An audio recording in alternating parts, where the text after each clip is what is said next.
Kitu ambacho nataka nikushauri, chochote ambacho unachokipenda wewe, kama kuna mtu unamuona tayari anacho, mfano nijisemee mimi, kama ni mtu ambaye unapenda safari, ukizingatia ni safari ambayo kwanza unapanda ndege, unatoka bara lako la Afrika unaelekea bara lingine, maana safari ya kimataifa, unapenda haya mambo, unapenda kusafiri, basi hakuna namna ambavyo unavomuona mtu ameshinda safari ukaanza kuwa na kinyongo, ukaanza kuwa na mtimanyongo, ukaanza kuwa na hasira, kisirani, wivu. Hilo jambo haliwezi kukutokea wewe. Jambo lolote zuri ambalo unalolitaka wewe kwa nafsi yako, unapomuona nalo mtu mwingine, basi lifurahie vihifu kama tayari wewe umelipata. Unapofurahia kitu ambacho unachokitaka, hata kama hujakipata, unatengeneza nafasi kubwa ya Mungu kubariki kuweza kukupatia hicho kitu. Kwa mimi leo nipo hapa Dubai, nafahamu kuna baadhi ya watu, niseme tu wazi, waliniona napoteza muda, waliniona ninachokifanya mimi hakina maana,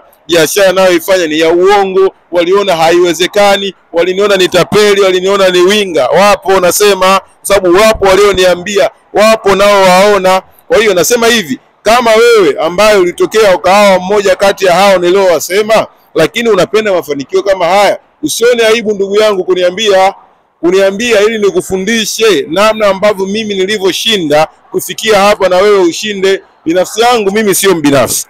Sio mbinafsi. Yaani utapokunjua nafsi, ukatoa roho mbaya, ukatoa hiyo husda, mimi nitakusaidia na wewe siku moja tutakuja hapa, tutatembea, utakuja utaona ukubwa wa dunia. Hii ni Dubai jamani. Hii ni Dubai mpya. Tupo mjini kabisa. Yaani hapa napoongea ndipo nilipofikia, nakaa hapa town kabisa, kama unavyoona magari, barabara, matreni, yani ni bonge, sio nisemaje jamani, sio mchezo. Kwa hiyo kama unahitaji na wewe haya mambo, hakuna namna ambavyo unapaswa kuwa na mtimanyongo, uwe na husda.